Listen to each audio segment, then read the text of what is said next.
and high school, and I don't know. It's just I love Sublime, dude.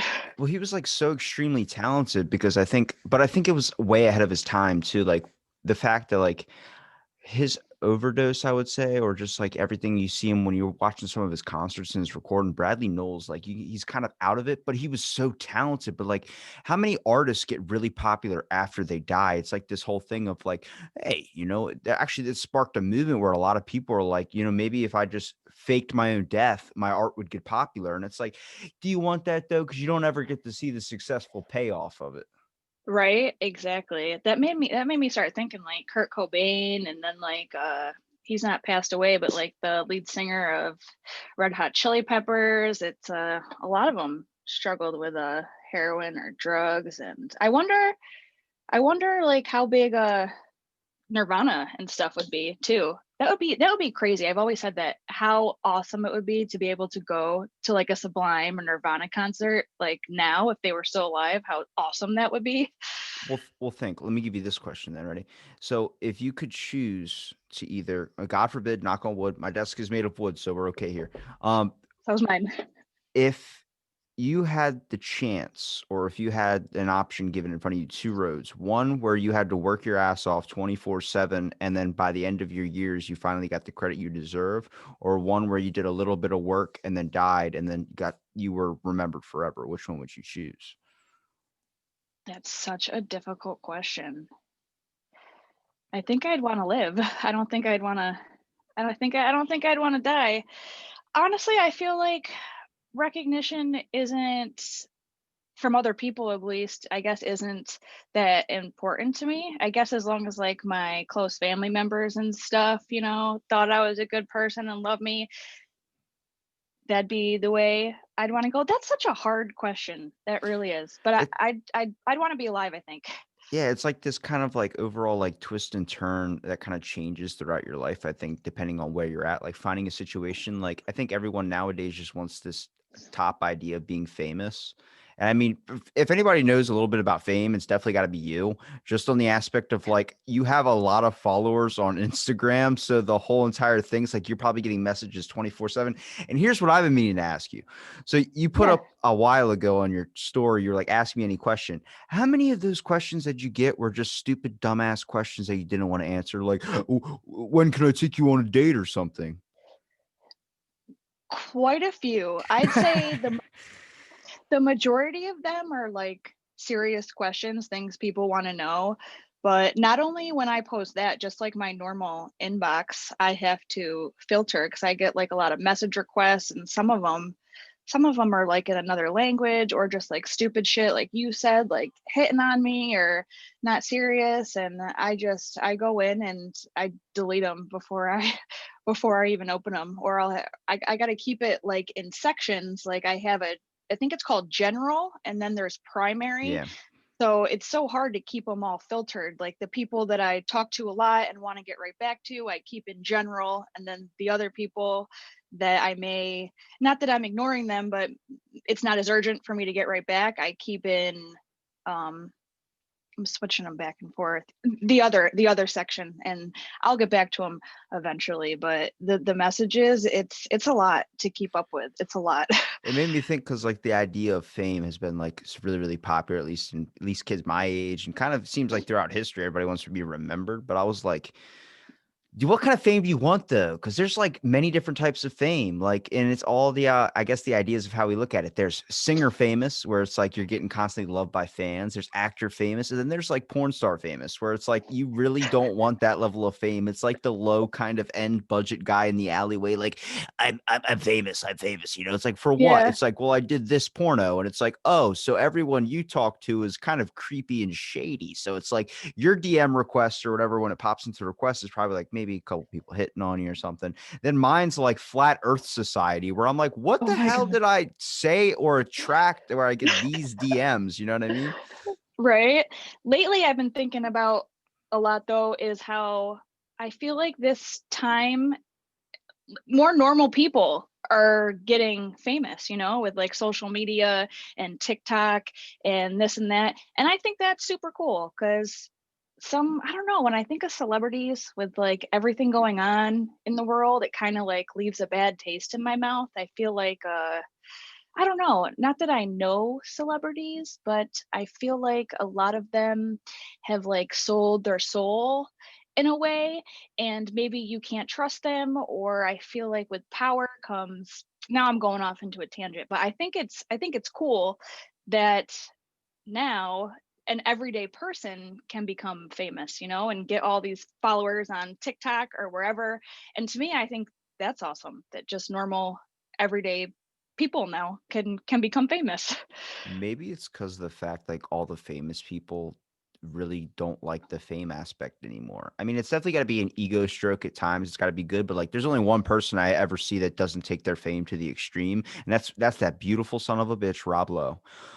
That Yeah, man is humble all the way around, but even he talks about it, he goes, "Who wants to be famous today? Because it's not yeah, like how it used to be where you could be like a poster in somebody's room or people like basically idolize you. Now it's like, let me find a way to take this person down a peg." And it's like maybe it's good that average people are becoming famous. I think it should be easier, but I think you shouldn't try and find your wealth or happiness in a suit of fame because I feel like it's fleeting. It's so quick where you're like in the spotlight 1 minute and then you're out this, yep, and that ends up making like a weird mental thing happen, like kind of like body dysmorphia is a little bit. If you're a bodybuilder going into like, when you get older, you stop caring so much about your looks, and next thing you know, it fades away. But it's like Pam Anderson had that with Baywatch. She kept trying to do plastic surgery to keep looking young, but it was like that's a fleeting thing. That's something that's so gone in a second. So where do you want to invest your time? Where do you want to find your happiness or your true self?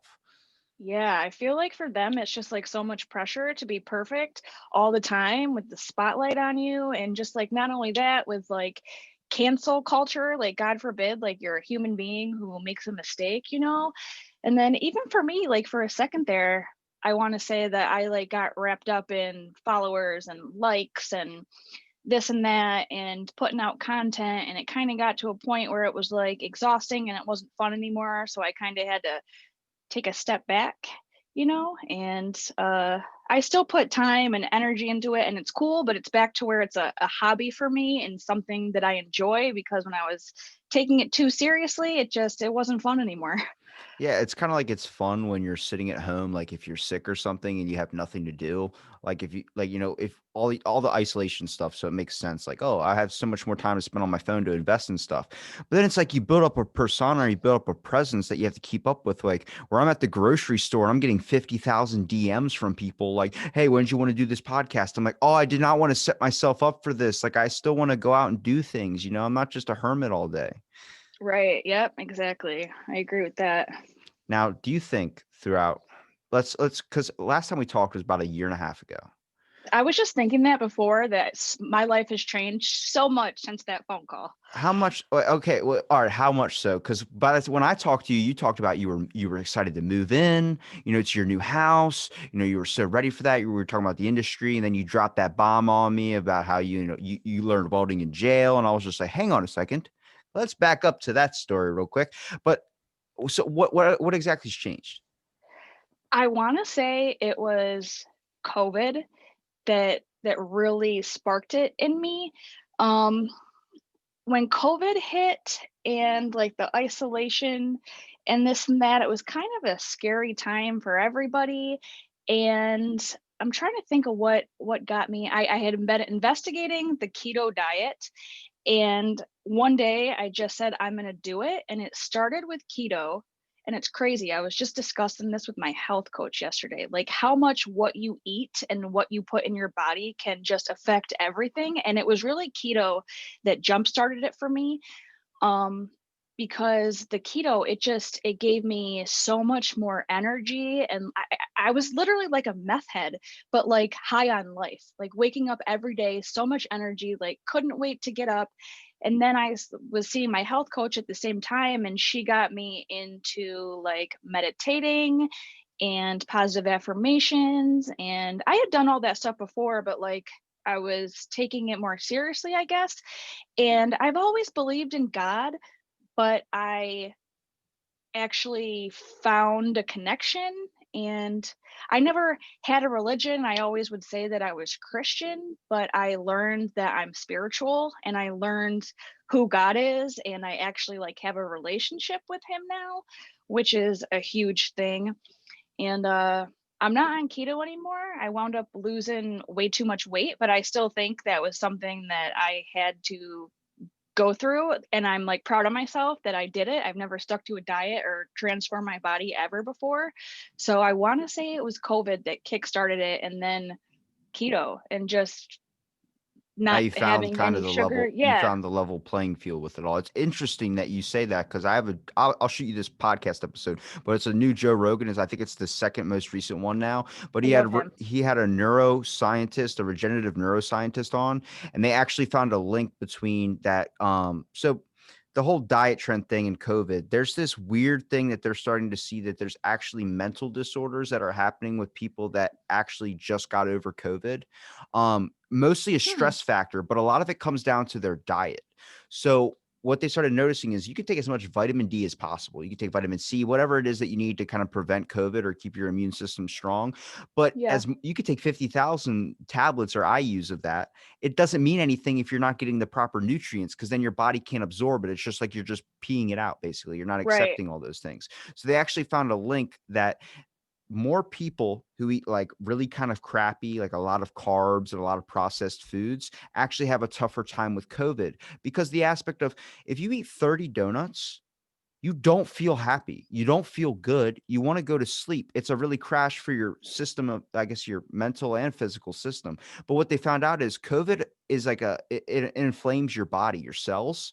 Yeah. So when you eat all those gluten and all that stuff, it actually inflames them even more, which makes it harder to recover from it. So they found that if you stick to a primal diet, a keto diet, it cuts out a lot of your depression and it cuts out a lot of the issues with COVID. So they're actually finding a link to that now where it's like, oh, you need stuff like anti-inflammatories, all these other types of things that you can get from your food, which is why if you eat a bunch of carbs and stuff like a whole bunch of donuts, you feel like crap because it causes depression. Dude, that's crazy that you say that because the whole reason I started keto was for anti-inflammatory reasons.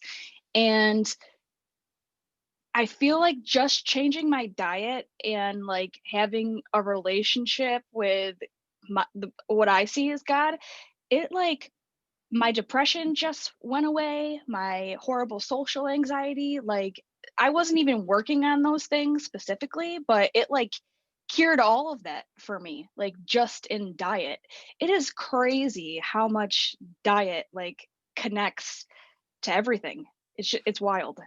It's crazy because you know your body or your cells in your body every 9 months get replaced with new cells. So I've heard that. technically, that's why people are like you got to stick to that diet for a while because by the time if you're doing keto for like let's say you just started it and then you're 9 months in now, your whole body is going to be completely different than it was before. That body of you, Sarah, is not going to know what a cheeseburger is not going to know what any of that stuff is that if it's not part of the keto diet. It's a completely different you. So it's like that's what makes me have this theory on allergies, for instance. So kids are becoming, or there's more people now that have like severe allergic reactions to peanuts, milk, lactose Mhm. sensitivities, all these things. Maybe it's because the diet trends that we're all on. We're all excluding so much of that out of our body that now our body's adapting. And then kids that we're having are being born not knowing, like from that one body that doesn't know what those things are. So next thing you know, kids like, oh, I'm gonna have a lactose sensitivity. It's because for 9 months, the dad went on a lactose free diet. So next thing you know, the kid's born with lactose sensitivity. Yep, and not only that, I just feel like the stuff that they, like, allow into foods and then, like, the junk foods and preservatives and the dyes and this and that, I feel it's not good for you, man, and it's just it's wild what diet can do. It's that crazy kind of like money thing though when it comes to food is like it's cheaper to make really bad food than it is Oh, to yeah. make and I'm like, hold on a minute, like the produce aisle. That's the first thing you see when you walk into a grocery store. They're literally tossing it at you saying, here's $1. It's like you're at an auction where it's like $1, $1, for the whole celery thing, because it's gonna go bad. But everyone surpasses that and then goes to like where all like the really like where they say good food is. And I'm like, yo, for the amount of I think this year alone, after like kind of suffering with a little bit of gastrointestinal disease, I started realizing like everyone's kind of suffered with it. I had like 50 people go, yeah, I had that happen to me. And then, I had surgery and all this stuff. And I'm like, how many people are suffering from like gastrointestinal stuff? Like that can't just be coincidence. That's got to be like food related. Right, absolutely. I'm gonna go ahead and say the same.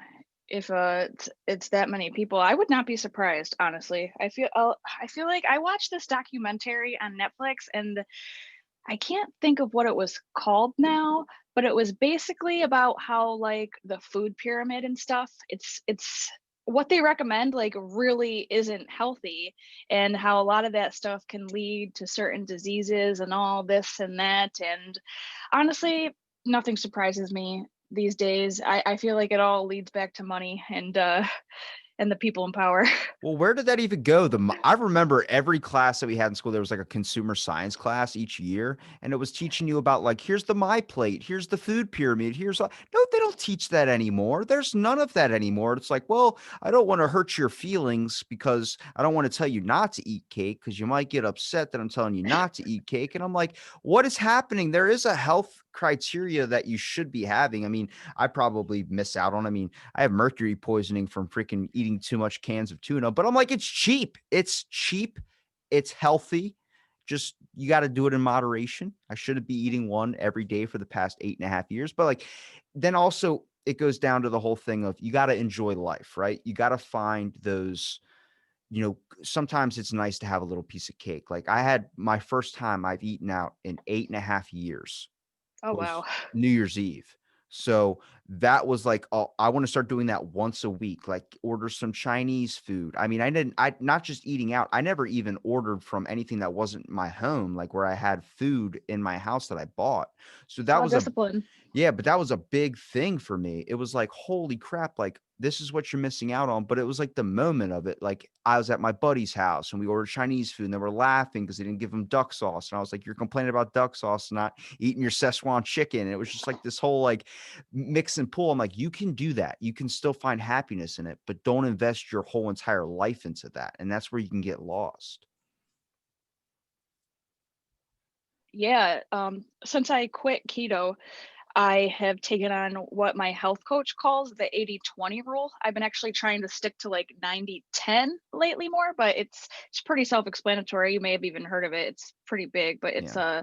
it's basically just like 80 or 90% of the time I try to eat like all clean and really healthy.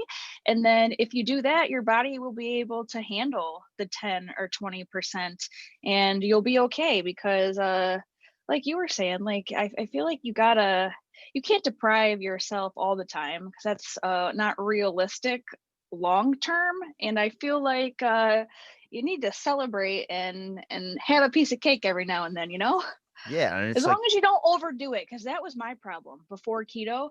I'm not shitting you. I would wake up in the middle of the night and I would eat s'mores, like six s'mores in a well, night, or hold on, like hold a on. Hold on. whole box W- of w- popsicles. what do you mean six s'mores? Are you building a fire in the middle of the night and then roasting s'mores? The toaster oven makes the absolute perfect s'mores.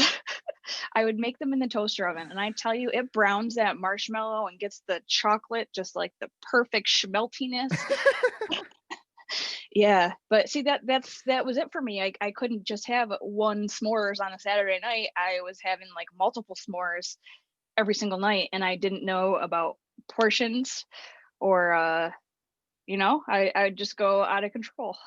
I studied nutrition like heavily, and the weird thing is like you start to notice the tricks of the trade. I would say like for I've eaten the same meal every day for 8.5 years, so it's like I know exactly like I just lost the craving for everything else. I didn't really care too much for breads. A Domino's pizza is probably the strongest urge I would get to want to munch down because that oregano on the crust you just can't beat. But Oh, the fact of like use if you don't want to eat breads, use a cabbage leaf. I use a cabbage leaf, put my meat inside the cabbage leaf and roll it up like a taco. But there is a point of like, you need to look at like, it is also your job too. How hard yeah. are you working and how easy is it for you to get food? Like for truck drivers, for instance, the easiest option for them to have a meal would be to go into a drive through or like, you're in your vehicle all day. It's like it takes way more time to prep and meal prep and then do all that type of stuff, even though it is healthier. So it's like maybe we just need to change how society is, where it's like let's focus more a little bit on nutrition rather than like I think the whole point of it started out being like let's end world hunger, and Yeah. then that led into making GMO foods and then all this type of stuff. And I'm like, all right, well, now we're just putting straight up chemicals into our body. Like everyone jokes about Trump Yeah. saying to prevent coronavirus, inject bleach into yourself. It's like we're doing that with our food. Half of that stuff is not natural. Yeah, absolutely. I agree. It's not natural. And not only that, but I feel like these days everything is about like quickness and everything is just so fast paced. And like you were saying, if you really don't take the time, like even my life, I'm not a truck driver, but even if I don't plan ahead or meal prep on Sundays, that's when it happens that I'll cheat or eat unhealthy because it's not already ready. And all the things that are fast and can be done quickly, it's 9 times out of 10 is shit food, Yeah. unfortunately. When you say okay, because you did say you found God. So I want to ask, Yes. what was that experience like? It is actually crazy. So I'm more into the spiritual aspect and so the way it happened was, and this is a crazy story. So my health coach was over and she was telling me how you can ask the universe or like your passed on loved ones to send you signs and to help guide you with things. And she was struggling with her health coach business. And so she asked the universe to send her an owl if she should continue pursuing it. And a little while later, she was digging through papers and she found one that had an owl on it that she'd never seen before, and she kind of was like, oh, okay, that's a sign, but it wasn't like huge. And then the very next night, she was sitting in her living room with her husband, and they heard an owl hooing so loud. And she goes outside and looks up on the roof, and there's just this giant owl looking down on her. And she told me that story, and I was like, that's crazy. That's wild. So I'm going to try this. And that next day, I said, I was talking to my grandma who passed away. Both my grandparents I was close with passed away. And I said to grandma, Grandma, can you please send me a butterfly? And I didn't tell my health coach what I'd asked or who I'd asked. And she came over, I'm pretty sure it was the next day, to see me, and she gave me a rock and it had a butterfly painted on it. And she said it was in her garden and she just noticed it on her way out the door and she wanted me to have it and she just gave it to me. And I was just like, holy shit, that's crazy. Like I told her that's what I had asked for, a butterfly, and we both kind of got chills and we're like, that's wild. So the very next day, I was driving to Walmart and I was talking out loud and I said, Grandpa, pipes remind me of you. And now I'm going to ask you to please send me a pipe because I had lost my weed smoking pipe. And I got home from Walmart and my husband's brother was here and he hands me a brand new glass bowl like a half hour after I asked and said, I know that you lost your bowl, so I bought this for you. And I screamed. Like he thought I was pissed off at him, but I screamed because I was like, that is fucking insane. Like, how? And so I told my health coach, and she recommended this book to me called Signs, The Secret Language of the Universe by Laura Lynn Jackson. Not the M. Night And Shyamalan movie? no, I don't think Okay. so. It's my favorite movie. Uh, but so I read that book, and the book is just going into more detail about what my health coach had explained to me about how like you can ask the universe. And at first I was like kind of apprehensive because I know that some people think that that's like witchcraft or not godly. But this woman who wrote this book, like she believes heavily in God and brought up God a lot, and it didn't feel wrong to me. So I just started like exploring everything more, and I believe that like heaven and hell, it's like a mindset thing. It's heaven and it's all in your mind. That's what heaven and hell is. And I think that God is everything. Like I don't know a better way to explain it, but God is just like the universe. And One other I crazy, believe that more than I do a deity. I think like one man sitting on yeah. Mars with a giant beard. I was like, I don't think that's it. But I was like, we're so as people, like there's a theory Mhm. called the global brain, which is like if you went up and into like outer space from a satellite, you could look down and if you could see everybody's like neuroscience or you could see like the electric energy or impulses in our brain, we're all connected around the globe to the point where it looks like you're staring at the top of a brain. So I was like, everything like when it comes to energies, like the fact that if I'm in a room with you and you're having a bad day, I'll be able to sense it. I just think more people are in touch with that side of themselves. You know what I mean? A more sensitivity, I would say, but more of like having empathy for others. And then there's this weird kind of thing I've been thinking about. Like, do you ever just think something so much that it ends up becoming willed into the universe? Like you end up like saying something or doing something or thinking something so much, the next thing Yes, you know, it happens. You're like, all right, is that a coincidence? It's like, or did I believe it to be true? dude. Everything this is what I've learned and what I believe is every single person, the life they are living, their life is that way because that is the life that they deserve. And to clarify, like if you think that like you're a piece of shit and you're down on yourself, like those thoughts are going to create that life for you. And if you think that you're a wonderful person and believe that you deserve all good things, like that will start to happen. But you really have to believe it in your core because I am a big believer that your thoughts and all that it manifests your life. Like I have been huge into manifestation and I believe that to be very real. Like, I'm not in no way a motivational like person, but as much as my buddy says, yes, you are, because like he just listens to the podcast, he's like, you're way too motivational. I'm like, I'm not motivational when it comes to selling that information to someone that might need it, you know, like Gary V. Like, as much people love him, I'm sure he might be a nice guy, but like, it's just this aspect of like, if you know what depression is like, and if you know what like hard times are, I mean, coming up and above, I mean, I bet you every dollar I own that you 10 years ago would not see the self or see yourself in this position that you are now. You know, like not when you were struggling or not when you were going through something. That's like me. There's times where I've struggled. And I was like, how is this going to end? And I think that's for everyone. We have these moments where we're looking at it in such a way where it's like this tunnel is never like we're never going to get out of this tunnel. I just paid all this money to go through to the other side, and this tunnel is lasting forever, and I'm never seeing the light.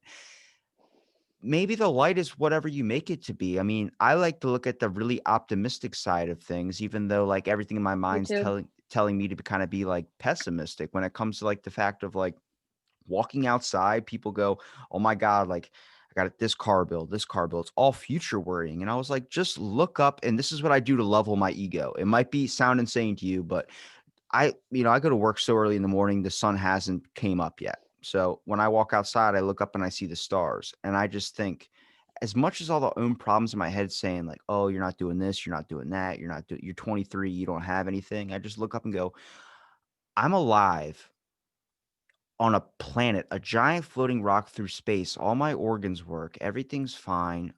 Blood's pumping through them. Somehow they're all magically working together with Good. the universe on an aspect of like, I look up at the stars and I go, what we're so minuscule in the grand scheme of things that it really puts yourself into place where it's like, why would I ever think I'm better than somebody else when we're all trying to coexist in this existence where in another planet, they don't even know who we are. In another state, they might not even know who we are. In another, like even in the next town, we don't even know who we are. It's hard because when, like I said, we talk about the followers thing. When you get that insane followers thing, you feel like, oh, you're, like there's this sudden spark of popularity or this giant thing where it's like, oh, but that's like false.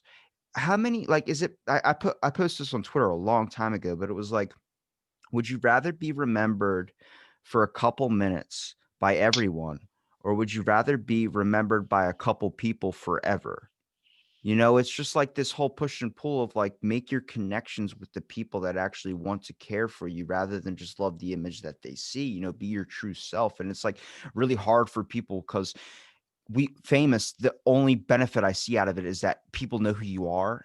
and you can it's like a free range, like you're Leonardo DiCaprio and everyone's like, I'll pay for your meal, Leo, you survived the Titanic, and toss out money or something. It's like, but it's so corrupting. Yeah. Dude, I don't think that sounds crazy at all. I feel like it sounds like that you wake up and that you're, to me it almost sounds like you're grateful for another day, and I feel like that's a great way to start the day. But I agree. I always say this is that we are all just human beings doing the best we can in this crazy thing called life with the tools that we know, and none of us are perfect. And my health coach said to me once that the universe and the world is just like what's in front of you at this moment. Like right now, the world to me is me and you in this room. And I forget like where I was gonna go with that, but I disagree. Like the world is so friggin' big. Like we could be like a tiny atom of something that's way bigger. You know what I mean? I think Yeah. about that stuff all the time. I do. So I feel It'll like our give you a brains kind of think alike, it'll give you a panic attack if you let it. I've given myself a panic attack in like my driveway just by thinking about the right? blood rushing through my heart. But then I started looking at like what like the other day, like you got to stop yourself sometimes to really understand. Like, hold on a second. Like, let me find my actual self right here, and not by looking inside of yourself, but by actually like stopping in the moment and being like, what am I actually taking in? Because some days I'm like, this day went by quick. I don't even remember what happened because you're not truly soaking it in. A lot of the times, like during COVID, I think this was a big wake up for a lot of people was looking inside of themselves, but on the aspect of like you had so much free time where you started realizing like there's things that you're neglecting, there's things that you're missing. I mean, how many times when you're driving do you focus in on like how your steering wheel feels? Just to know that you still have that sense of touch, to know that you're actually living in this moment. You're taking in every sensation. I went outside and the weather was changing. It was a cold December air that hit me, and I took that breath into my lungs and I felt the cold air fill up my lungs. And I'm like, when do I actually notice the smell of winter? When do I actually smell it? When it's not in a fucking candle, when it's like, Right. when it's actually that pure form. And it's like, wow, I really want to just sit outside and take in this moment. How many people actually want to sit outside and take in that moment? Like sip a coffee on the porch. Now I see what my grandma's been ranting about for ages. Yep. It is so important to live in the moment. I forgot where I heard this or who has said this before, but it rang so true for me. It was a saying that said like if your brain is stuck in the past, that you're depressed, and if your brain is stuck in the future, that you're anxious, and just the importance of living in the right now. And I feel like that brings me to meditation, and because I've been into that a lot lately, and that's basically what meditation is like living in this moment, and being aware of your body and focusing on breathing and just not worrying about, there's some things that you just can't change, and it's a waste of brain power to be worried. And if you can't do anything about it, that's why I say the serenity prayer every day.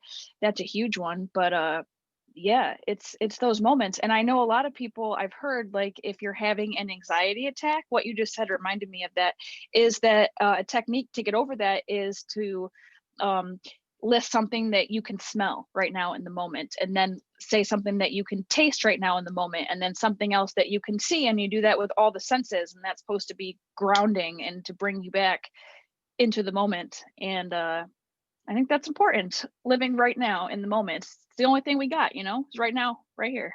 I think everything that's so flashy around us, such as our cell phones and all these things that we use and kind of on a daily basis without even really knowing, like half the time you're scrolling and you don't even remember what you were doing on your phone. Like you end up Yeah. like your attention span's gone. And I'm like, I don't want nostalgia from my phone. I want nostalgia from the memories that I create, because you start to realize like how often you're your own enemy when you're isolating yourself from things that you should be enjoying and really taking into perspective and stuff like sunset, sunrise, all that stuff. I used to post sunrise pictures on my personal Instagram 24/7. And that was just because it was something that we all have. I have a sunrise, you have a sunrise. It's everyone can see the exact same thing. And it's just this sense of like, I don't need to post my car. I don't need to post all these things that I have because that's just me showing off in a way. The sunrise Yep. is everything that we're all enjoying. And just in case you missed it, I want you to see what I was seeing at that moment.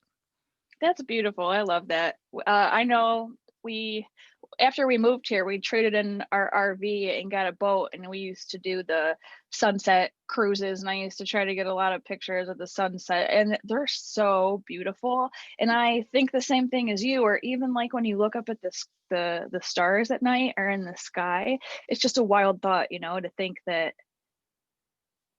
so many people can see the same thing. I like what you just said about how it's something that we can all see, and see the What beauty in. And what would you say if I asked you, what is the one thing that you really feel like you achieved? One thing in your like it could be job wise, it could be anything, but what do you feel like is one achievement that you kind of hold to your heart more than what other people would look at it? Like you hold it more personally an achievement than anything.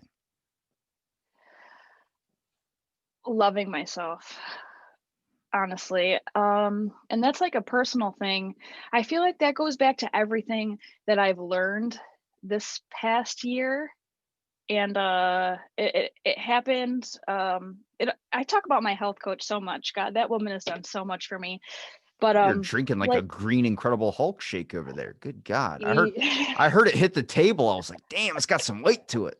yeah, I put a whole avocado, a whole banana in Oh, there. there's your first mistake. Avocado. Good God. I don't like avocado either, but I put a whole one in there. Um, what was I saying? Oh yeah, so my health coach, she really teaches the importance of loving yourself, and I feel like this goes back to everything that we were saying. How do I want to word this?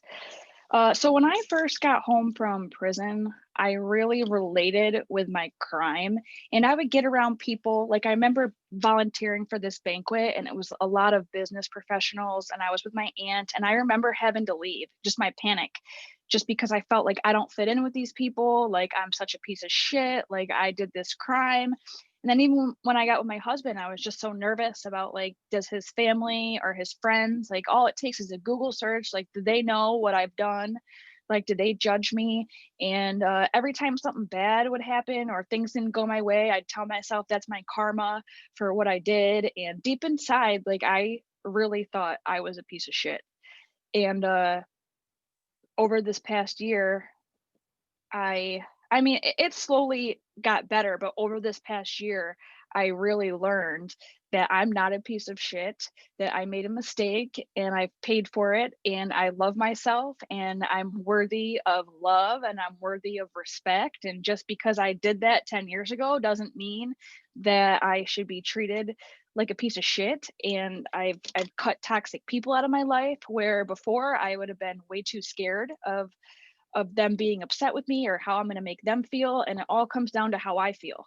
And I've just learned that if people aren't good for me and if they don't care about my best interest, then that's it. And if they don't respect my boundaries, then they didn't need to be in my life anyway. And just learning to love myself and having that connection with God, really, it's like I said, like my depression went away, my social anxiety went away, and life is just so much better and more fulfilling, and I'm just like a happier person, and I have like a new zest for life, and that's just from learning to love myself. And I really think every person deserves to love themselves, and I just want everyone to know that. Love Here's yourself. here's the craziest issue, which is like I think when we because I have those self-doubts too. I have them all the time, but I think what the issue is like the fact that we think that people are going to look at us one way. And a lot of the times it is kind of rooted with truth, but I think that's just because as a society we've learned to base our everything off of judgment and comparisons as Yep. it's like a warning of who this person is when it's not true. You remember when you told me last year as we were talking about welding, we were just having a natural conversation and I said like, how'd you get into it? And then you dropped that bomb on me. And I was like, hold on a second, can we go back to that? but it didn't change the way I thought about you. You didn't change the conversation I was having with you. And I think that's just as people, we need to, a lot of us need to get to that level where it's like, just because someone does an action, does this thing, or they talk about redemption, they're the same person. They're not worse. They're not bad. They're just, you get lost sometimes. You have this path that you end up falling down, but it doesn't make you a piece of shit. It doesn't make you anything. Your actions, you are who you are. And like my biggest question for you, which is still kind of my question today, is like, does it not infuriate you when you see that someone says you're a woman welder? To me, that I look at that, I'm like, she's a fucking welder. Like when I was talking to Thank you. Brett, I was like, she's a welder. Why are you saying like that woman thing? Like it seems like it takes something out of it. Like you're giving you a compliment, but they're also backhanding you. And I'm like, there's no issue. She's a welder to the line. There's no other thing. It's like, oh, she happens to be a woman, so it's going to be like more encourageable. It's definitely different, but at the same time, it's like that's not what I'm going to ask. What I want to ask is like, what's your dream sponsor? What's all this stuff? Because I mean, hold on, I tweeted something. It was about animal crackers. Now that's my guilty pleasure. I ate, I think I cycled from like 8. I have a cycle in my room. So I cycled from 8 p.m. till like 6 a.m. when I was going into work. I burned like 5,000 something calories, but then I ate a whole giant bag of family sized animal crackers, like the Oh my industrial God. ones to feed like a picnic of people. And I was like, that's like 8,000 calories I just consumed. And none of it was protein. None of it was this. It's all just sugar. But then I like commented, I was like, it's so hard for me to get some damn animal crackers. I was like, who else is buying them during COVID? It's just me. Then Stofers liked it. I was like, sponsorship? Sponsorship? No way. That's Yeah, I'll so send you the funny. picture of it. I was like, oh, and then Screwball. I gave them a recipe for one of their things, and then they didn't give me credit for it. And I was like, all right, all right. Me, it's just me, Quiznos, and Stofers. They like me. You're so funny. What was I gonna say? I had a thought to what you were saying. Before the woman welder thing. What did you say right before that?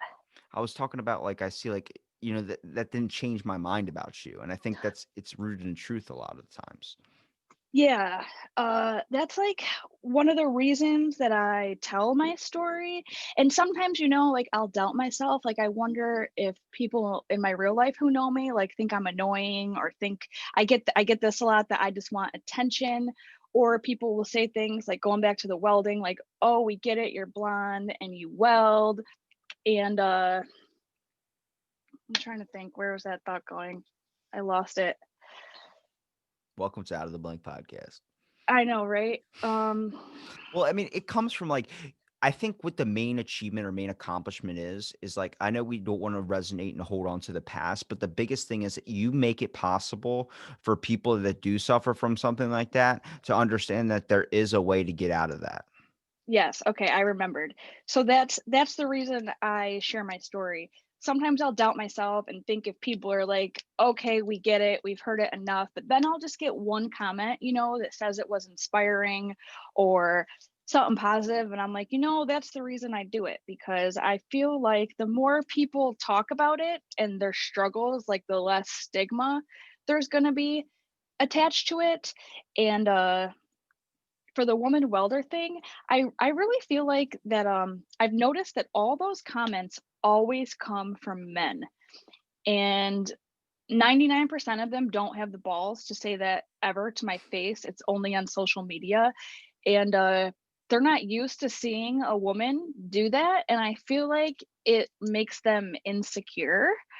And A lot of I it has feel to like, come from like yeah, they also think it's a compliment too. Like you're a woman welder, and it's like, dude, you're just like that's like saying, oh, I don't know, pick an example. There's plenty of them out there, but it's like this aspect of like they feel like they might be giving you a compliment, but not realize that you're actually like kind of putting you down in a way with like the aspect of like the words that they're choosing just don't match up. Maybe a lot of them don't even realize they're doing it, but I look at it like you're just a welder. What really intrigued me about you was like just like the whole like conversation I had with you, where it was like, you're excited, you're moving into a home. It was like, holy shit, like, it was like this whole like actual connection we had before I even found that stuff out. And I was like, that's what I'm saying is like we look at people based on the things that they have or the things that they do. And I think we should base it off the person who they are. I don't look at anybody. Like that's an issue with jobs nowadays. Everyone looks at that resume of, do you have this education experience? Oh, you went to prison. Oh, you did this. It's like, judge it off the person that's doing that. Like one of my good friends, is a fucking Power Ranger. So I'm like, holy shit. Like, I'm like, how easy is it for you to get a job? And he's just like, dude, it's so hard for me to get a job. They only care about this. They don't care if I was a stuntman or a Power Ranger or something. I'm like, yeah, we base everything even on a resume. It's like if I was owning a company, I'd want to hire the person that I knew was passionate about the job. Do you care about what you're doing? You're going to do a lot more research than the guy that has maybe a higher level of education. That person's just there for the paycheck. Right? Yeah. And that makes me think that I feel as though like I've talked about like looking for other jobs or whatever just cuz like our hours are so short, and I get from a lot of guys that I would get hired immediately to a lot of other places simply just for being a female. And that might actually be true because they, I don't know, for whatever reason, want a certain number of women. But I feel like I'm spiraling a little off topic. But No, at you're my not job because now, we have, it's a token thing, and that is 100% true. I guarantee you, yeah, there's places out there that do that. The weirdest thing was like when I grew up, in my town that I'm living in, is like I could use my parents' name to get in the door like that. Any business, anything I wanted would have been like, "Oh, you're this kid," and then next thing you know what yeah, it is. But I never introduced myself as, or I never even mentioned my parents because I wanted to build a relationship of who I am. Even though they right, told me many times, like, that can get your foot in the door. Yeah, but are they gonna judge me off of I don't ever want anybody saying, "Hey, that's Skip's kid. That's this kid." It's like, I wanna be known as I'm Robbie, and that's the only example you could ever use for me. I'm not good or bad. I'm just who I am. I'm being 100% real. I'll tell you if it sucks. It's this whole thing. yep. And that's how I want to be. I just want someone to be like, wow, she's a great welder, not wow, she's a woman and she can weld good. It's like, can it just be impressive that I weld good, and that's it. I'm a good welder. Like compared to who? Like I build the same shit that the guys in my department build, and I feel like it comes out just as good, if not better. I feel like it shouldn't matter, male or female. I feel like we're It's all gotta just human beings. it's gotta be the best therapy for you on the aspect of, like, you get to just put headphones on and just listen to Oh yeah. something and totally, like, just crank out, like, because that's like me in the gym, like, when I weightlift and stuff, it's just me listening to something, and it's, like, totally just, like, curing the demons, I would say, like, kinda pushing them back, like, those inner thoughts and all those things that kind of harper on, like, "Oh, you're not doing this, you're not doing that." It's like, so many people don't have an outlet to, like, express that stuff, and I think that's why they get, like, super angry or super upset at sometimes. It's like, you gotta find that outlet. Like, I won't do a podcast before I work out. I'll never do it. I have to do it after because I just can't talk to people. I don't have this how I'm having now. It's like I'm all up in my own head, like, oh my God. And I'm just like so stressed out 24/7. It's just like you need to find what that is, whether it's art, whether it's this, whether it's that. It's like even meditation. That's the hardest thing to do. I mean, it's easy getting easy for you because you can create your own meditation room. You could have like a metal Buddha hanging in the side and everything. It's like,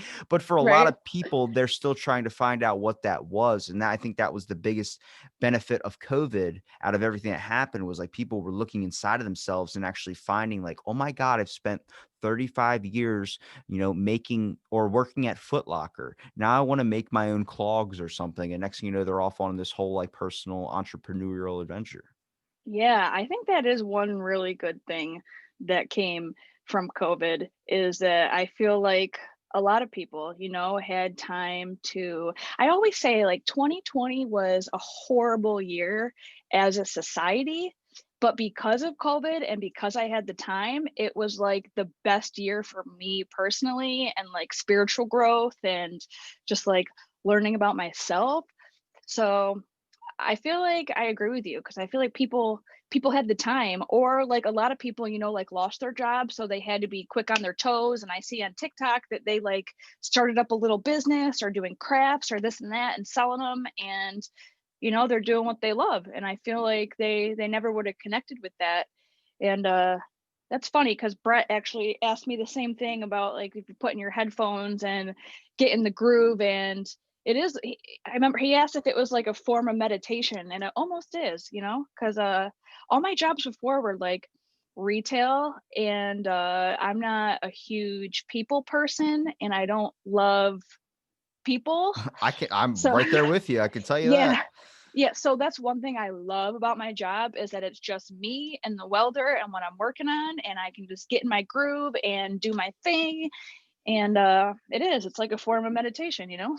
You know, I think I can relate to you on this. Like, I'm not a people person either, but I think we can both probably agree to this. Is like, I don't think it's people that we don't like. I think it's the fake persona that we show in public. All those times you get those false answers, and it's like, does this person really feel this way? Are they slowly going to talk trash about me behind my back? It's like, it's hard to sense the authenticity in a world that's designed for you to be so fake. You know what I mean?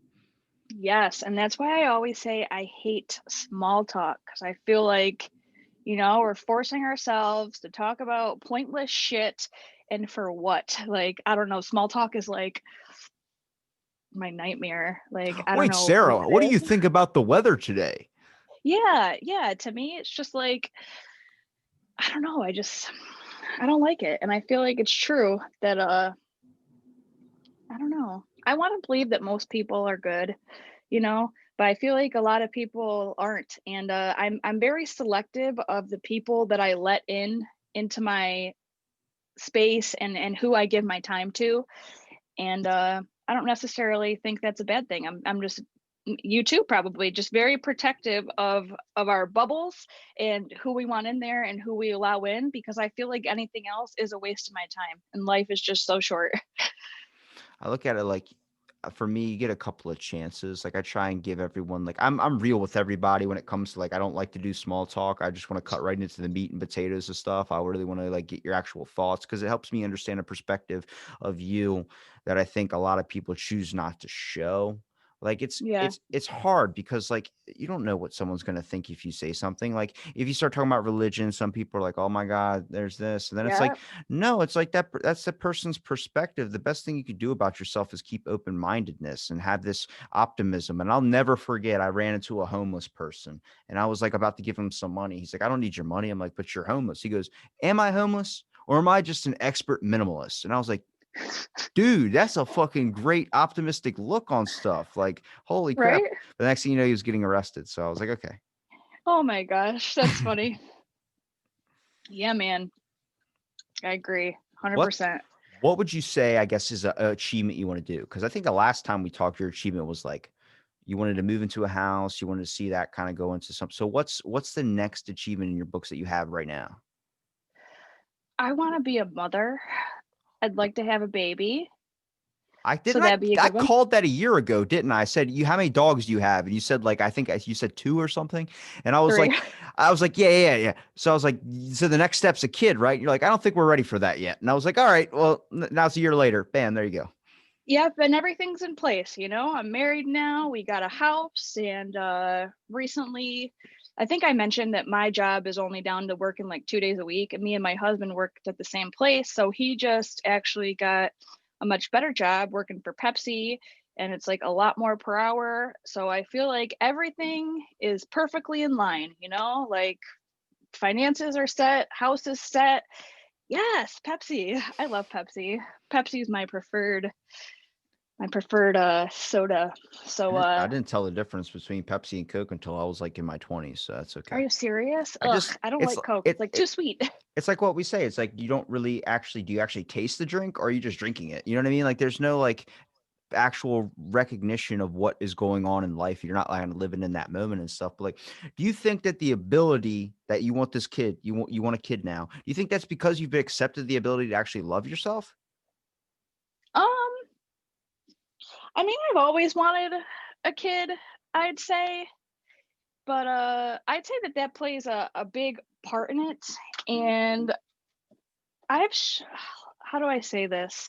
Uh, I've struggled with miscarriage. I've had 5, and, I feel like the next time I get pregnant, it's going to happen, and I feel that because I love myself and because of my mindset and because of, like, knowing God now and just, like, learning so much about myself, I feel like it's all gonna fall into place for me now because I just wasn't ready before, and I really feel like the universe will the un there's always something everything happens for a reason, and I feel like all the times that I miscarried was because you know, I wasn't ready or things weren't in place. And now that everything is set and perfect, the universe knows we're ready. And I just feel so confident that it'll happen now because I'm in a good space and ready for it.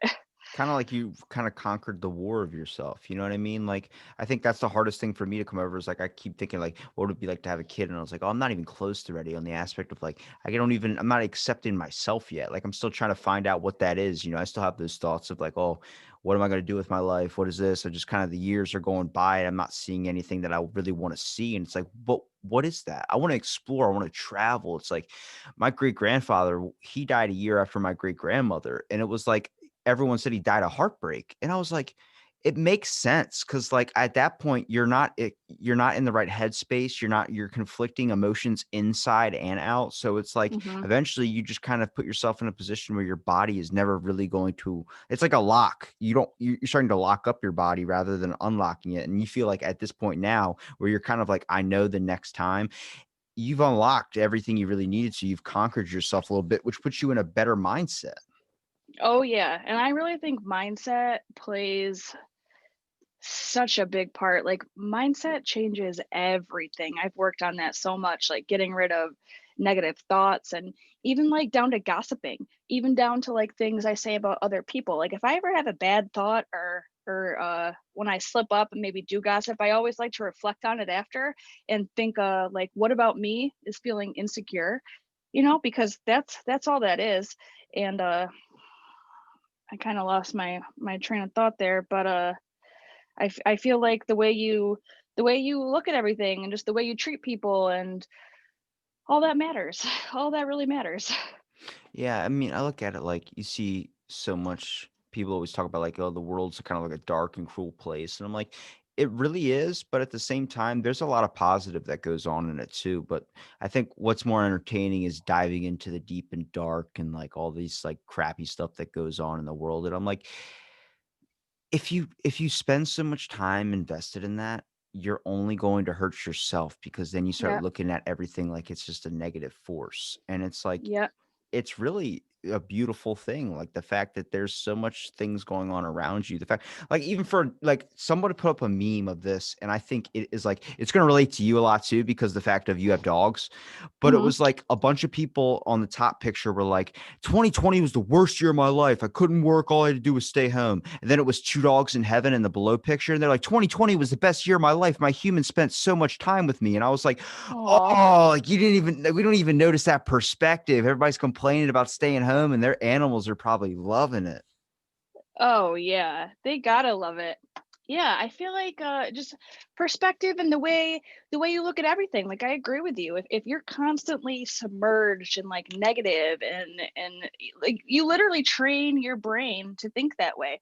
I forgot who said this, but, happiness is a choice, and I truly believe that because, as difficult as it may seem, and I know it's easier said than done, like, you are in control of the things that you think, and, like for instance, after I stopped keto, I was like gaining a few pounds back. And disclaimer, I know I'm not fat, but I'd look in the mirror and have a thought like, oh, you're getting fat.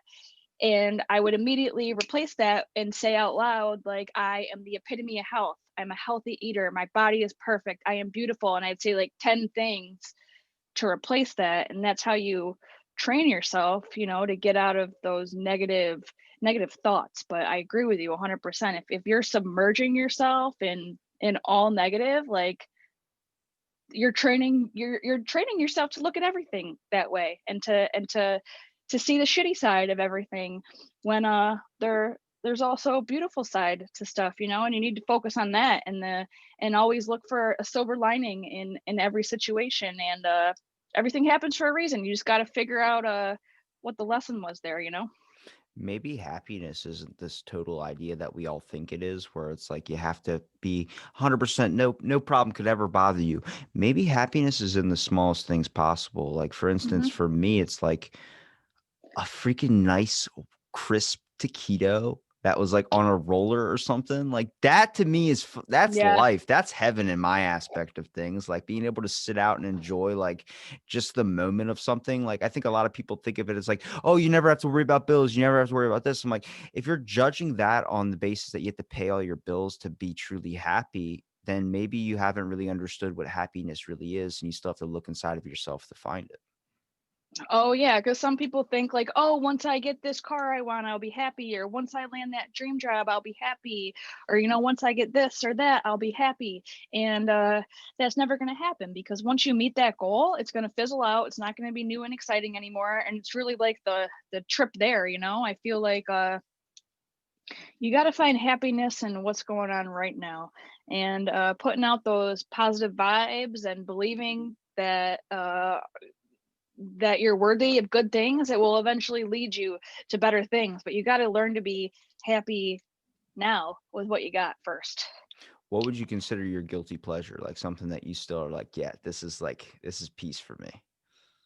uh Doesn't have to be as simple as the keto on the roller, but Maybe smoking weed.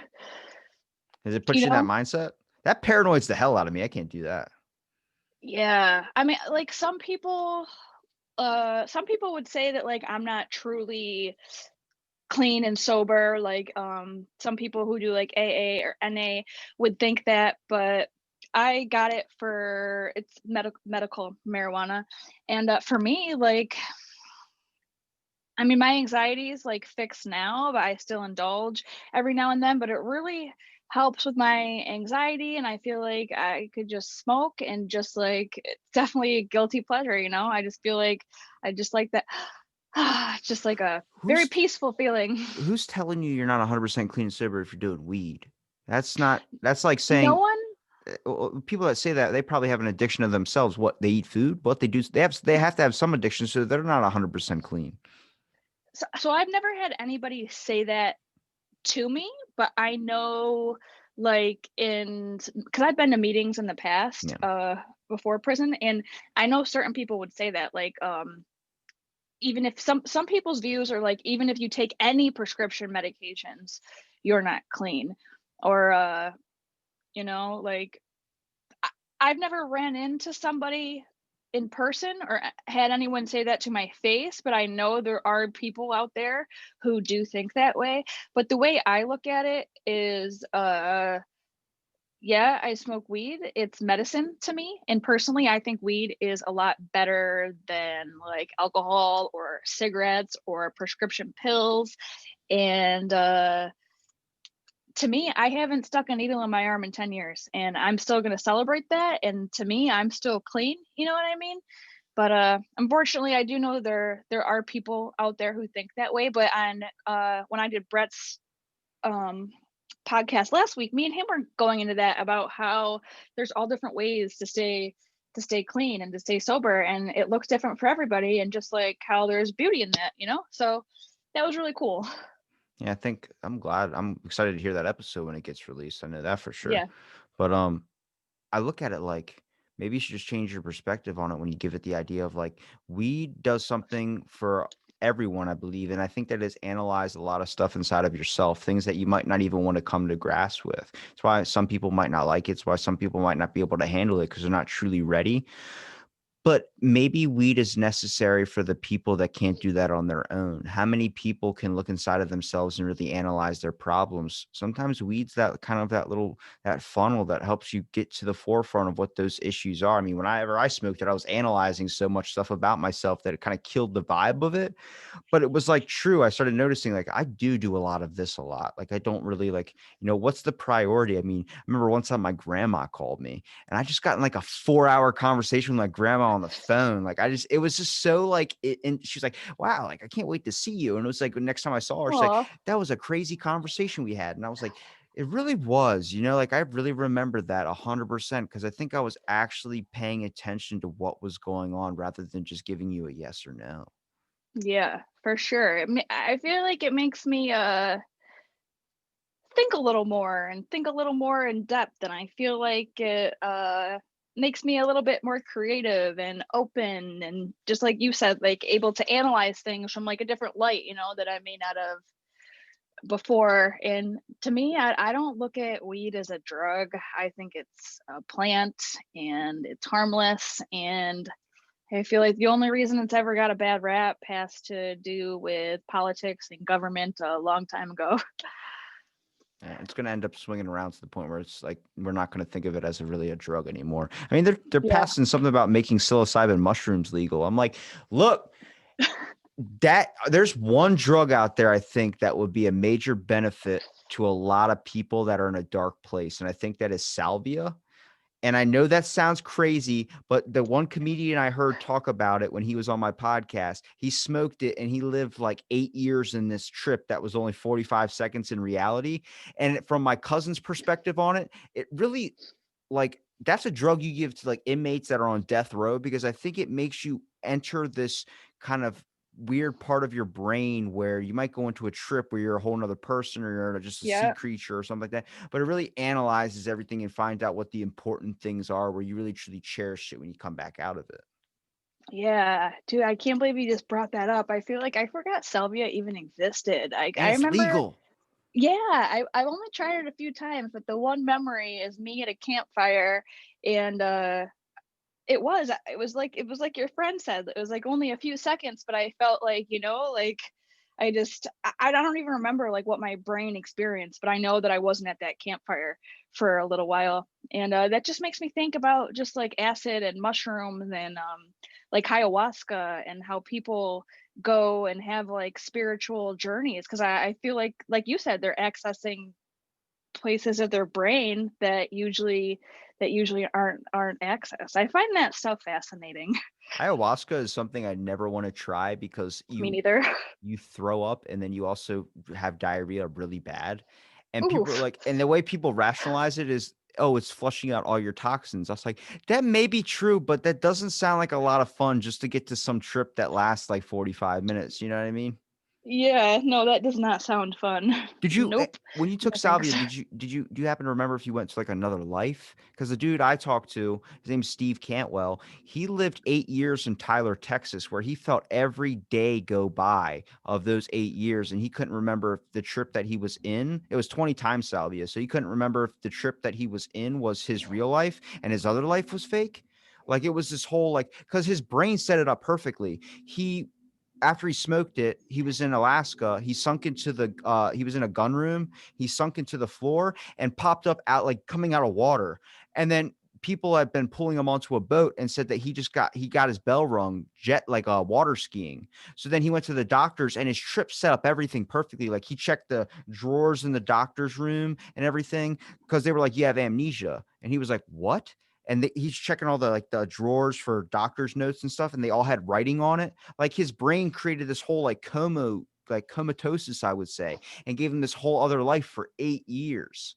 That is the most insane thing I've ever heard. I'd like to listen to that. It was so long ago. I feel like it was like high school time maybe. So I don't remember exactly, but after I just remember, like you said, I knew that it was like a small period of time, but that it felt like much longer. But it was so long ago that I don't remember exactly like where I was, or I knew I was at the campfire, but I knew that I do remember that I was somewhere else, and then like snapping back and being at the campfire. That's all I really remember. I dive so heavily into studying stories of people's experiences on that. And one dude was like, I spent 20 years as paint on a barn. And I was like, What the fucking paint on a barn. Like you can't move, you can't do anything. You're just sitting there watching those, and they pass by like normal days, they say. So I'm like, you spent 20 years doing that. I was like, yo, like I don't want to be that guy that takes it and then ends up being like a soccer ball or something for like 15,000 years. That's terrible. Right? Like, wouldn't that be boring? Like, what But do you do is paint on a barn? he's like, but it made me cherish my life even more because I could actually do what I was like, all right, well, that makes sense, but I don't think it shouldn't take all that to get you to that point. That sounds like a really Right? bad like payout, like a casino or something. Yeah, dude, that's some crazy shit. I'm gonna have to Google that and research that, because I forgot salvia even existed until you said that. That's so funny. it makes me really kind of like look at everything when people say they have a definitive answer on something. I was like, I don't think anything is definite. I think that we're all just working together trying to figure out what this whole thing is. It could be a simulation, it could be this, Right. whatever it is, but it's a world that that has this life on it, that has these souls on it. And like once you start kind of analyzing that perspective, you start to value people a lot more. And I think if you had to say one trait about yourself that you really enjoy, like one trait I really enjoy about myself is I would take a bullet for just a random person. You know, it's that aspect of like I understand. I think might be a little bit of self value that I have is kind of lower than how I value other people, but I think that's important because I always give everybody the time of day. I don't really try my think I'm better than somebody. Oh, you're a homeless person. I don't want to talk to you. I'm like, I want to talk to you and see what you've lived on the streets, bro. Like literally, your house is a fucking curb. Like, I want to know, what do you analyze? What do you see? Like, what's the tips and tricks? I mean, I got talking to him like for a good 10 minutes before he got arrested. Was like, he was pointing out the softest curbs in the neighborhood. I'm like, softest curbs, bro. There's Oh my cement. God. How can a curb be soft? That's so crazy. But it's like just his whole experience of everything, and it understands like my cousin. The weirdest thing for him was like when he lived with us for like 6 months. So when he came down here, he came from like he was gonna marry into wealth. Like his fiance, they spend like $50,000 on a dinner. They fly private jets everywhere. And then he had to Holy come hell. here and he had to work for all of his money. He worked a waiting job and he had to learn how to budget. So it was funny to watch that shift in his, spending habits where he'd be like, let's go to Dunkin' Donuts. Okay. Rolls up, goes, can I get a triple espresso shot of my drink? And he starts naming off all this stuff. And it's like $12 for a coffee. And I just looked at him. I'm like, dude, that's $12, man. He goes, yeah, I only have 10. I'm like, you ain't getting a coffee, dude. You got to minus some of that stuff. You get to see his face like, damn, like this would have been nothing Right. before. But he was like, I just wasn't happy. And I was like, the fact that you chose happiness or trying to find yourself over something where you knew you would never have to work a day in your life, like that's fucking, a lot of people wouldn't have taken that road. Well, yeah, because I feel like a lot of people, this goes back to what I was saying before, like they think if they had all this money that like all their problems would disappear and that they'd be happy. But I feel like money doesn't solve happiness. Like I feel like a lot of rich people, famous people, I feel like, you know, It doesn't they're solve it, it buys it. yeah, it doesn't solve anything, and I feel like it actually leads to other problems that us regular folks like would have no idea about.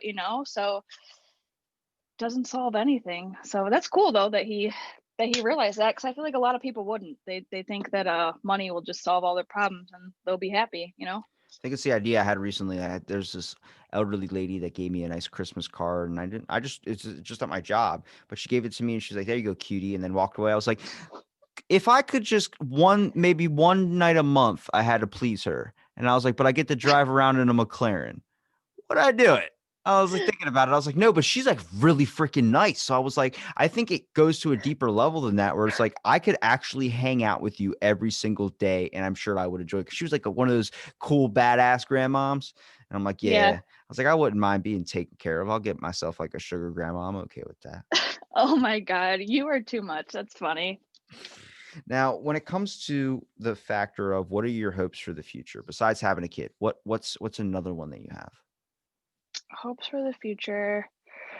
Well, I've been thinking a lot about my job lately just because I feel like the future is so uncertain with just everything that's going on and COVID. And I'm only down to 2 days a week at work. So I feel like I'm going to give it a little more time and see if things pick back up. But it's made me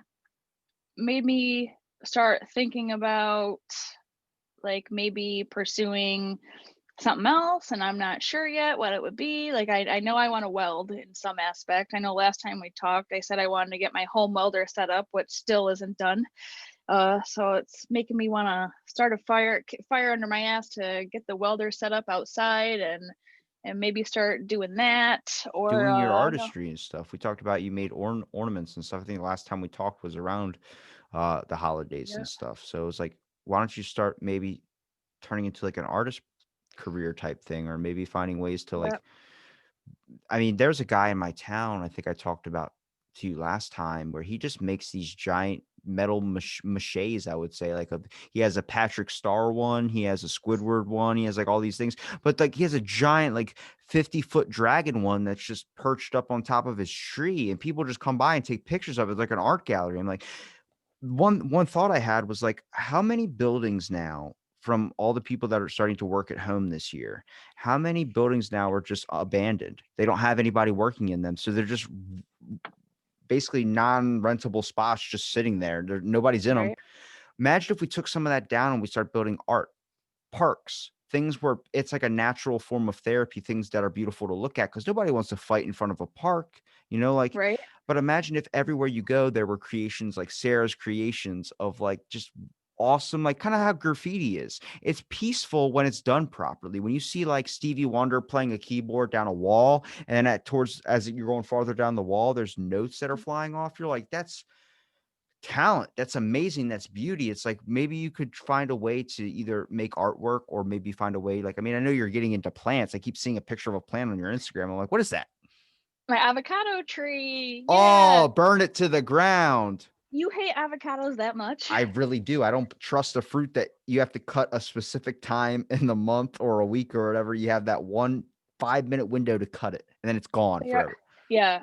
Avocado, I think personally they're gross and they have no taste, but I eat one for the health aspect, I guess. And yeah, so I started it took months of me in that thing in a paper towel, and then finally it sprouted. So my husband got me a light. So I want to get more into growing plants. And then not only that, like with the welding stuff in the garage, I want to make like little lawn and garden ornaments. Or not only that, I really like refinishing wood stuff. So I was thinking of that, maybe like rehabbing furniture and selling that. I really want to be a business owner in some aspect. Down the line. I know me and my husband have talked about opening a doggy daycare business, and we want to get a van and we pick up the dogs and then drop them off too, because at least around here we don't know any doggy daycares who pick up and drop off. So that would be cool.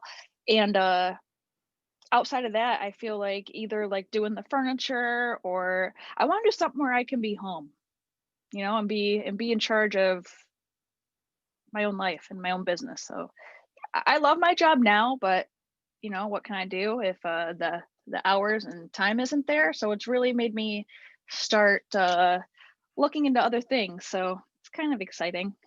I think it's important that as just everyone should really kind of look and be like, not that I accomplished a goal. I'm like, yeah, it's good to accomplish things, but always have one. You know what I mean? Like I set such unrealistic expectations when it comes to goals, just because I Yeah. think it keeps me striving to work forward towards them. Like Yeah. my resolution, everybody's always like working out and stuff, and I'm like, you got to do that like as not a resolution, but give it some time and do it just for yourself. But like my biggest thing was trying to find myself was like the biggest thing I want to set out to do. And people are like, that is the hardest thing. I'm like, and it also can be the easiest. I just never know when it's going to come. And that's what I love about it. Yeah. Yeah. I feel like that's what really happened to me this past year. Not to say that I found myself completely. There's more work to do, like, because I'm not sure what the future holds, but I agree with you, man. I feel like that's important to figure out who you are and what you want and what's important to you, you know? We're going to see Sarah Jean is now going to be an art page. That would be awesome.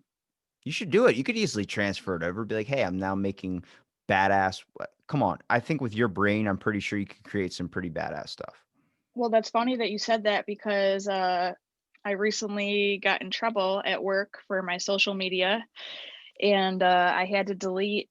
It's a long story. So my husband found a different job, and his boss was kind of butthurt by that. Like the day my husband put in his 2 week notice, his boss went up to his boss and told him every complaint my husband had ever had while working there. And then after that, he locked him out of his office and made him do like the brunt work that he doesn't usually do, and told my husband that he what did he say?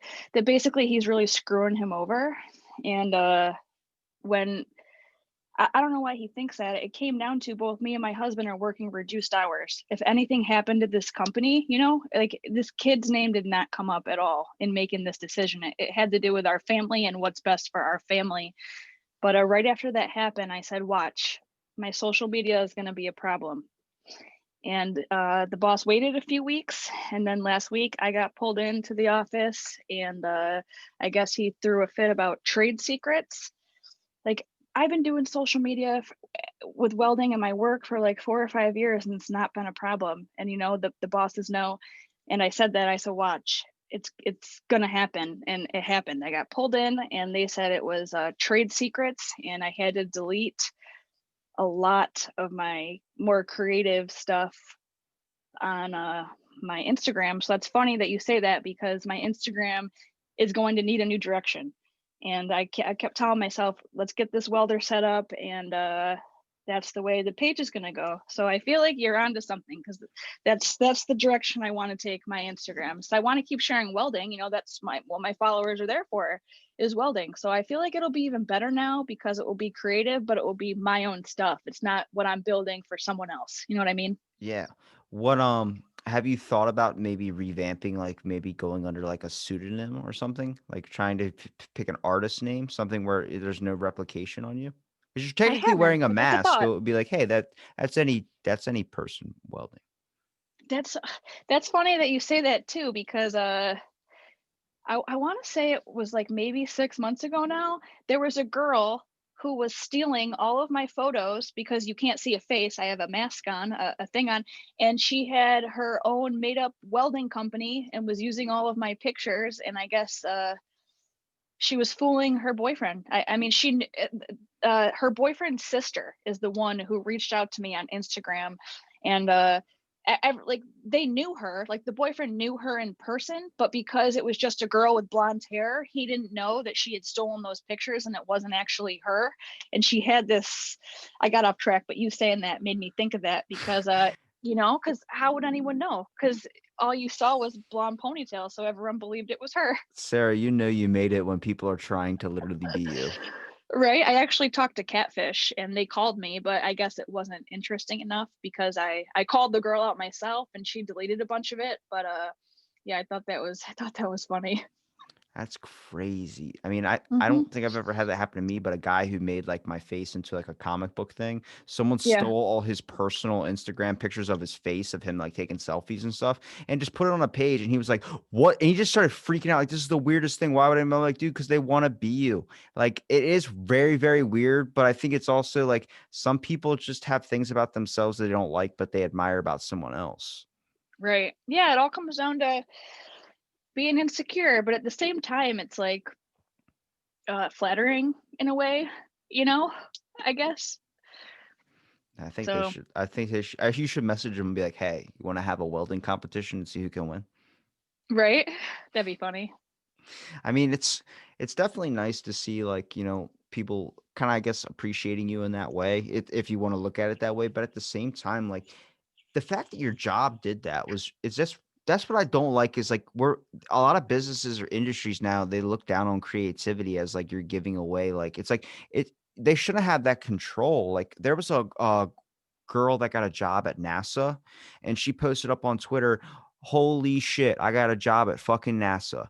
And some person from like the space program that follows all the people that are involved in it and moderates their tweets based on like if it's going to affect the company, Hmm. commented and said language. And then she said, "Suck my dick. I got a job at NASA."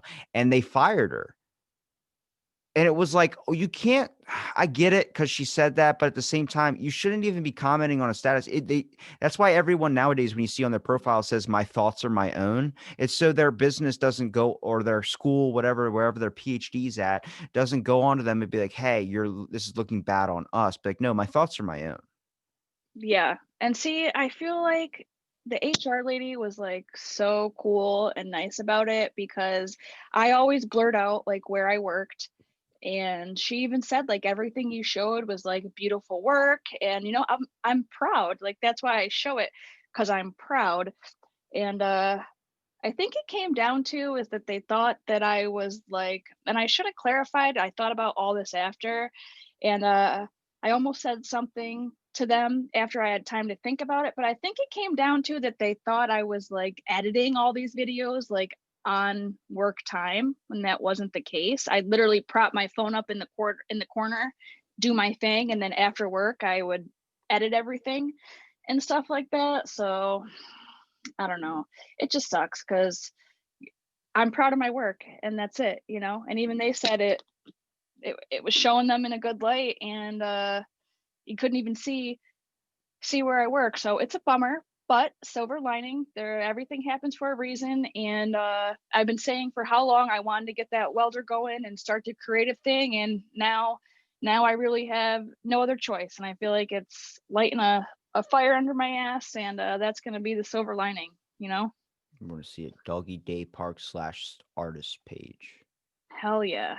You could build the Something. equipment at the dog park, Yeah, like a could. slide. Could you think dogs could use slides? I know 2 of mine wouldn't, but one of them may. That would be fun. Be fun to see. I look at like there's so much stuff out there art wise. Like how many people would be upset if you just put up like a metal figure or a metal ornament on like a tree or something where someone would see and be like, wow, it's like really interesting. Like I know you probably have some creative thoughts when it comes to like building stuff. I mean, besides like things you could sell on like Facebook Marketplace, obviously, but like just being able to put stuff up, like the people that paint those rocks and place them in like different parts. Like in my town, there's just a guy that paints rocks and places them everywhere. And then you just find them in random spots and they say like a Yep. message on them. I'm like, you could do that with art. Just make something and then like and put it into a tree, like an engraving. Like you ever come across a tree and you see somebody engrave their initials like TJ plus SM? It's like, oh, it's like it's this weird feeling of like, wow, it's like it's pretty interesting to see. It kind of brings like a little bit of like spark to your day. Yeah, that's funny you said that about the rocks because there's someone who does it out here too. Because I have stumbled upon them and it was just so exciting, you know? So that's a cute idea with the metal because I feel like I forgot what the message was on the rock because I hid it somewhere else. That was the instructions, you know, to let someone else find it. But that's a cute idea. I like that. Just don't go crazy like the guy that stormed the Capitol building. Oh, nope. I can't Oh believe my he's an god. artist. That is crazy. He's like a famous artist, and everyone's like, they're not gonna buy your art anymore. Really? I didn't know he was an artist. Yeah, some guy that I guess he did a project for. He put up a picture of the dude without all the makeup and stuff on and was like, "We got you," and then said his name, and then everyone found his artist page and like, "Oh my God, like you're insane." But that might get him more views. Who knows? Right? If he doesn't go to prison. Well, Sarah, We'll see. Sarah, you've given me enough of your time. Is there anything you want to promote? Your Instagram, anything where people can find you at? I've been trying to build my TikTok a lot more. It might not be as interesting on there. I talk about like I share recipes, like tips for a healthy mind. It's just really kind of all over. And addiction. And my TikTok name is Sarah Sara period Jean period jacket. Sara Jean jackets. And then my Instagram. That's a lot of welding stuff and it's going to be more artistic moving forward and that is Sarah Sara period Jean 48. Now, is there anything you want to leave the people off on? Any positive message or anything that you might feel like should be needed to be said? um it's just a hard time right now, I think, for all of humanity. So just be easy on yourself. Really be careful the way you talk to yourself. And I like to say, if you wouldn't say it to your mother or someone that you really love and care about, then don't talk to yourself that way. Really be careful the way you're thinking about yourself and talking to yourself, and just be easy and gentle with yourself because all of us are struggling in some way or another right now. I'm still waiting to see the person that can rock a jean jacket.